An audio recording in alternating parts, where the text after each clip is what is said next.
Hi guys, this is Creative Cuts, a channel where I build, paint and create things. Today we're going to take a trip down memory lane.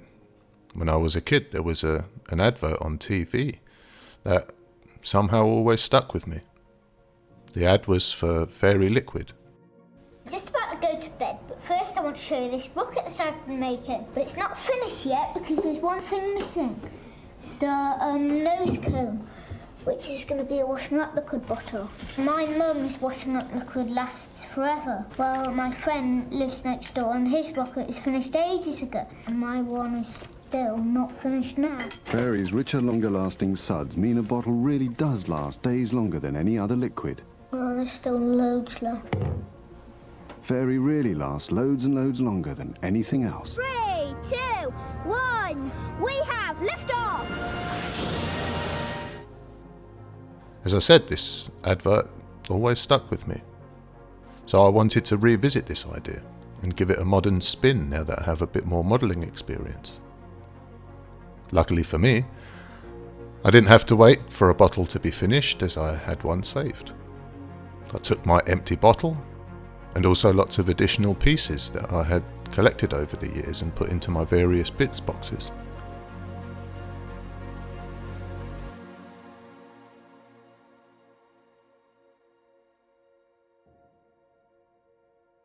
Broken, disassembled toys, various bottle tops and tubes, and anything else that I thought might work well for my sci-fi adventure. Now before we go any further, let me just welcome any new viewers to the channel. Feel free to subscribe if you like these kind of build videos and would like to see more. Hit the like button as it really helps the algorithm, and let me know in the comments below if you recognise any of the toys used in the video.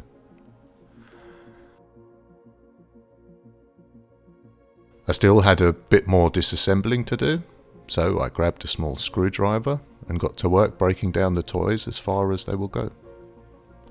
I love going to charity shops or car boot sales, as they're a real goldmine for parts.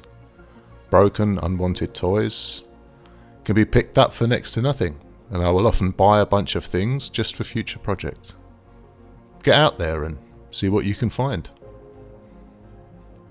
Once I had all my parts laid out, I spent more time than I care to admit just playing around with different pieces, seeing what parts fitted well together and begin to conceptualize a rough shape. At this point I had no idea what it would look like. This can be both massively liberating, as you can pretty much build anything you want, and yet at some point it can be a bit daunting, because at some point you have to commit to a direction, just see where it will go.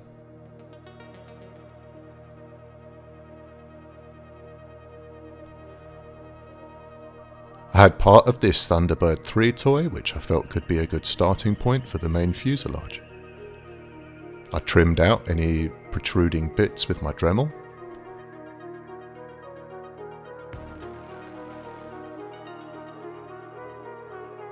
I also had a top from a sprayer bottle, which I took apart and to my joy, fitted over the end of the Thunderbird's part beautifully, making a really interesting shape of a nose cone.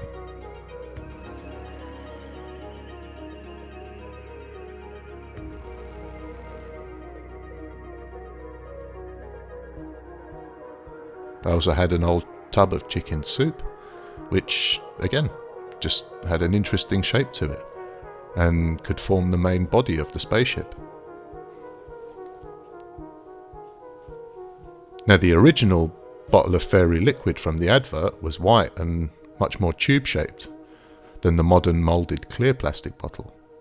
But that's where we are, and therein lies the challenge. Again, with no real plan, there was a ton of trial and error and just holding parts together to see if they sparked any ideas or relationships to other parts when combined. One idea triggers the next, and before long, from the murky mists of my imagination, a basic shape starts to emerge. I really can't overstate how useful my Dremel came in hand for this project. With various different types of attachment, it allowed me to cut, shave and sand various types of plastics with ease. However, Please be careful and use the necessary safety equipment, as accidents can and will happen. A set of safety goggles will protect your eyes from any bits of hot plastic that decides to shoot off in random directions.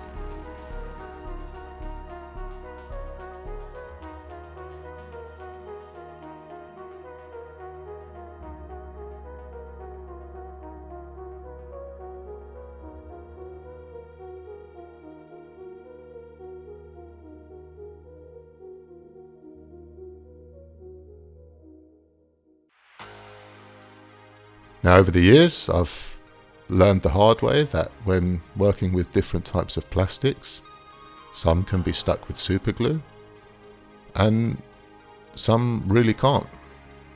So I have my hot glue gun to hand for such cases. I also sand the two areas being glued a little to give the two surfaces some tooth. A less smooth surface which allows a better bond between the two materials.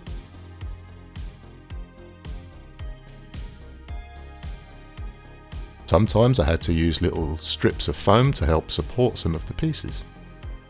It was fun using parts with interesting shapes, but with all the different angles, there was definitely a balancing act to be struck to get all the pieces to fit together nicely. I guess my approach was to try and break down the overall shape into smaller challenges and try to resolve those, which in turn solved some of the issues for the overall build. Here I focus on this larger turbine piece and fit it into the body of the ship. Once this was resolved, it allows me to visualize the next step.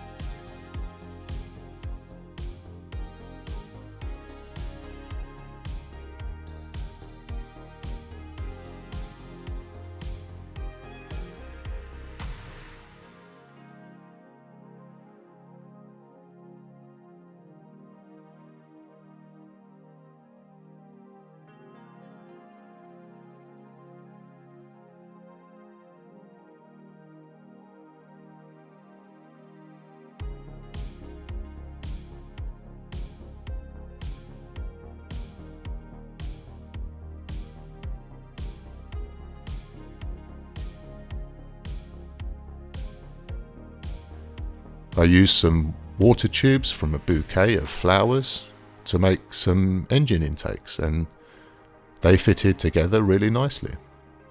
They also happen to be the same diameter of some really cool engine fan parts I had saved from another toy. Slowly but surely, with each small victory, the puzzle of this piece started to make sense.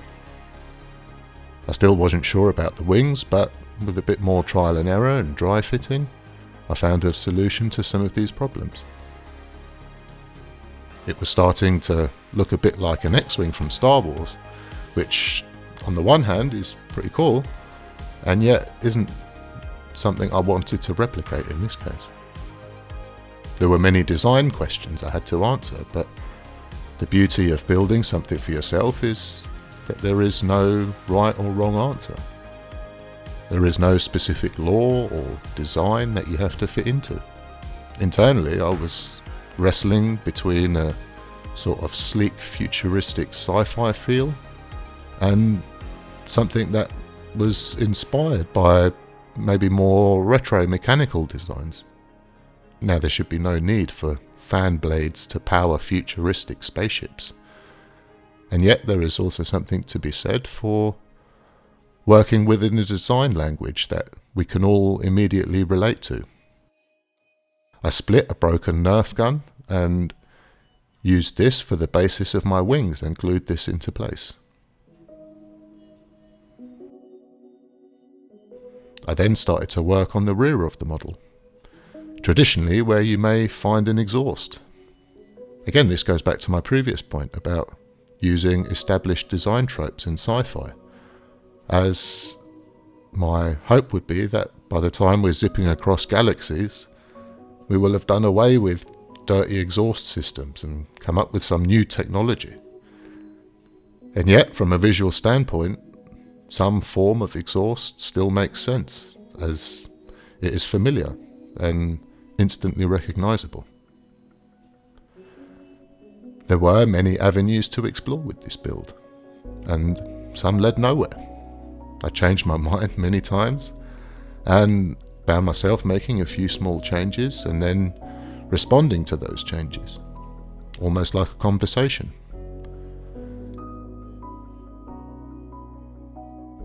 And once I had the rough shapes working together, I could zoom in and start to focus on some details and specific connections and junctions between the materials. There were times when I didn't have a specific answer right away, so I would just park that particular section and then just move on to the next.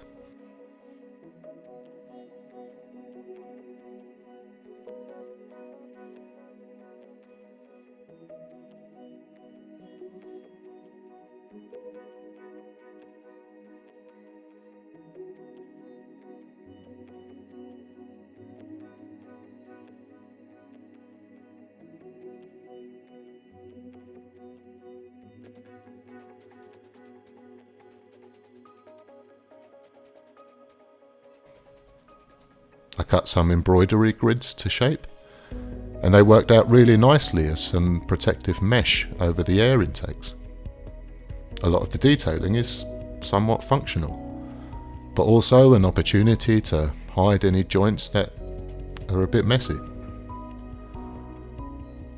I also had a lot of gaps and holes to fill. I grabbed some styrene sheets and used these to fill out the larger surfaces.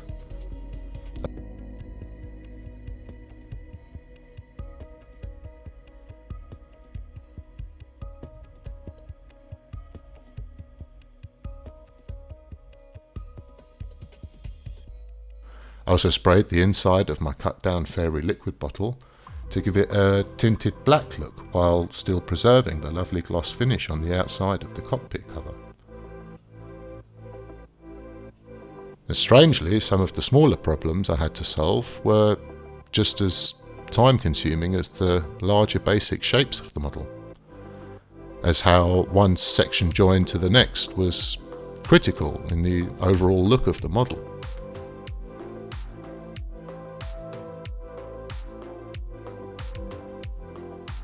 I made some funny wing sections by cutting up some old headphone packaging and extended these a bit more with some styrene. It was also in these final steps of the building process where the final fit and finish would be most evident. So I really tried to take care of any obvious glued areas and keep the joins clean and somewhat symmetrical.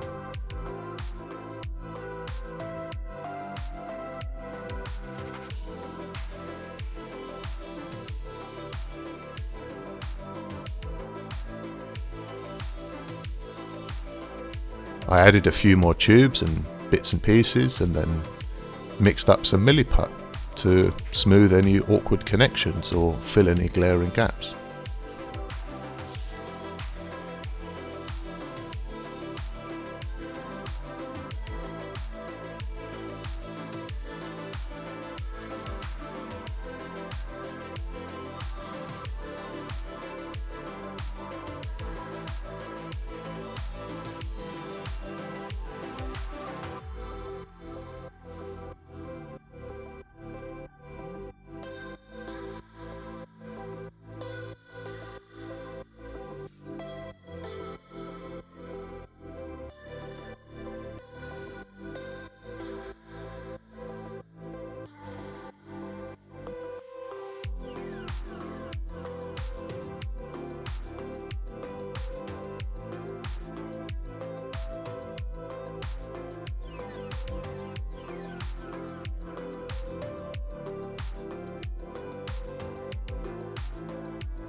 I also made sure to work on the underside of the model. Now, sure, most people will never see this part of the model. I took the same care and attention as I did on the top side for the underneath.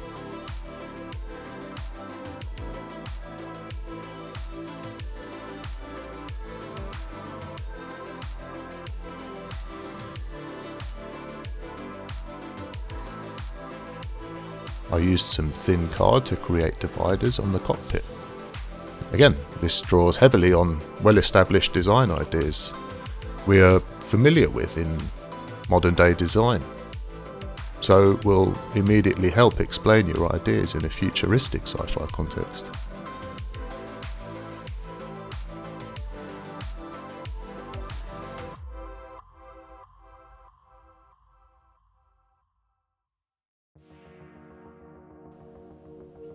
I continued the card around other parts of the model to add more detail. I also cut up a few more parts of broken toys to make the landing legs.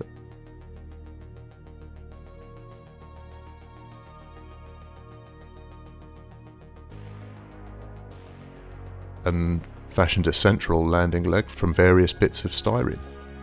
Finally, I could stand my model up without having to balance it and it wobbling all over the place because of all the rounded surfaces.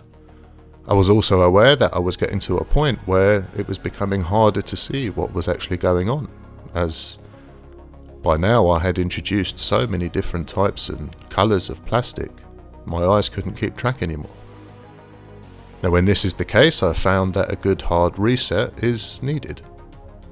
I masked off the cockpit and then loaded up my airbrush with some black primer. By spraying everything the same colour, it pulls everything together and unifies all the different parts. This will also be a test of how clean my gluing was, as with everything the same colour, there's nowhere to hide and all will be revealed. So with bated breath, I gave everything a solid coat of black. Once everything was dry, a massive smile came over my face as, to my surprise, the model looked even better than I could have imagined. I was really happy that the glue hardly showed at all, and now that all the different parts were the same colour, they worked really well together. And now I could really see where I was at. I could add some further details on top of everything that I'd already built and resolve any of the outstanding sections. I added panels of styrene and a few bits of wire, sometimes to hide joins and also to add a bit more visual interest to certain areas.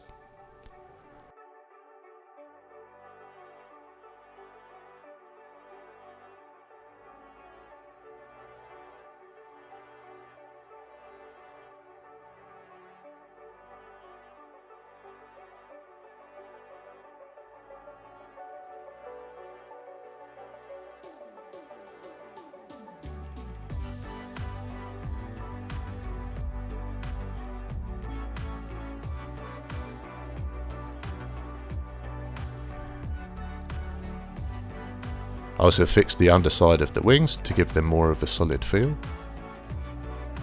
Now, all this was a bit fiddly, but worth taking the time over to get right. I found that when you get to a point where your brain is telling you that you're close to being finished with a build, try to squeeze out another 10% of detail, as this final effort often really goes a long way in the end. Once I was happy, I sprayed these extra editions black. I then mixed up a light grey and gave the whole model a nice thin coat. Again, it's amazing how quickly a model can change with just a little bit of paint.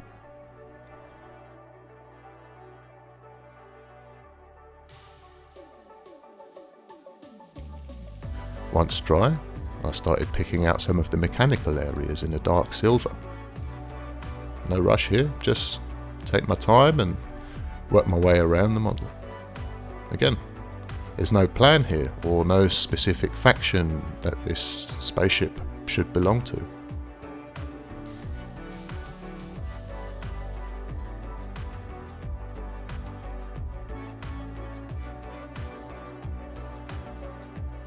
So, there was no right or wrong in terms of colour scheme, and yet I still wanted the paint job to make sense and look interesting, so I had to consider how the various panels would work together in terms of colour. I decided on a dark turquoise accent colour to pick out certain areas from the light grey. Maybe I was influenced by the colour of the card I used earlier, or even an unwitting nod back to the colours of the fairy liquid bottle. Either way, I carefully applied this in a few thin coats to get a nice even smooth finish.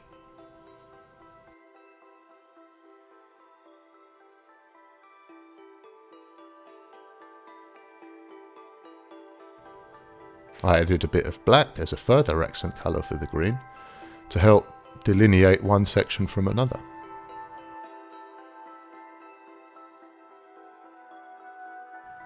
Next, I ripped up a small piece of sponge and used this to apply fine weathering and a few small scratches to the paintwork.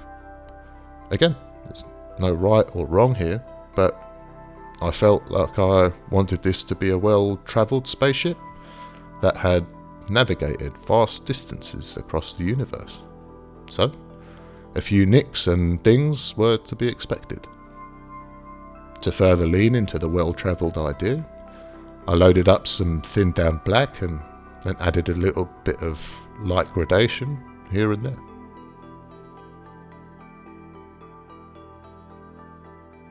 I also added a very lightly applied brown to give a bit of tonal variation.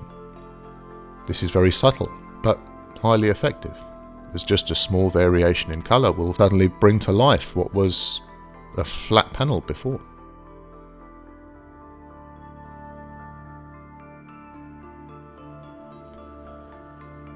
Next, I locked all this paint in place with a coat of gloss varnish. I wanted to add an oil wash, and a coat of varnish just helps protect all the paint underneath.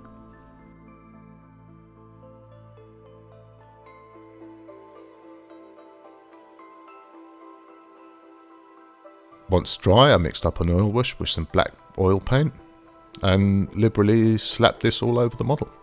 The oil paint gets into all those hard to reach areas and brings out all the details in the panels. If there are any areas that you feel that got too much oil paint, you can easily wipe off any extra paint before it dries, allowing you to really control the amount of paint you have in any one area. I picked out a few highlights with my light grey colour and was really excited to see the paint job coming together. And for a bit more detail, I picked a few transfers left over from previous models and applied these to the spaceship.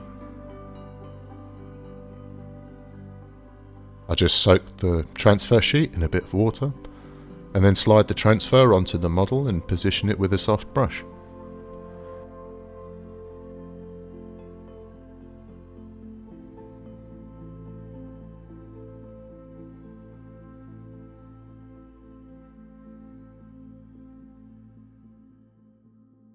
I added some white to the pulse engines.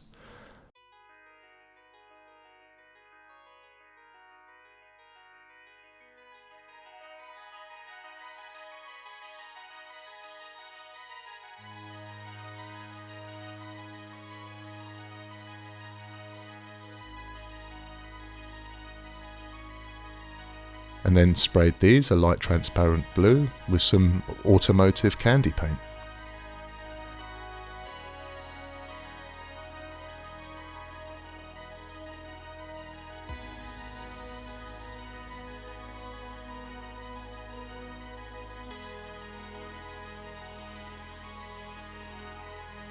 And finally, all that was left to do was to give the whole model another couple coats of gloss varnish with my airbrush. Thank you for joining me on this sci-fi adventure into the unknown. I'm really happy with how things turned out.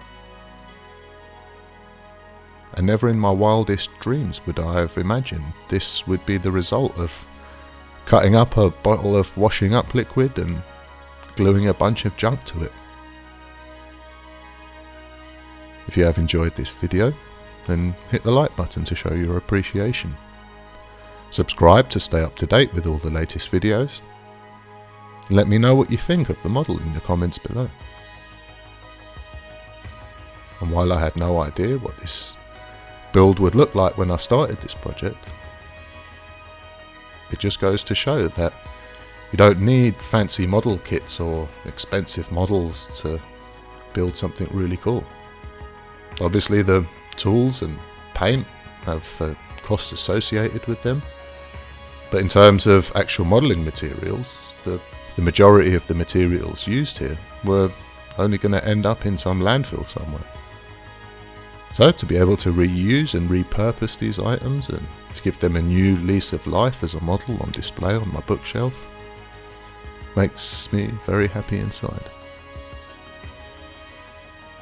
Go out, see what treasures you can find in unexpected places, and who knows what weird and wonderful things you can conjure up. Thank you all for taking the time to watch today, and I'll catch you in the next one.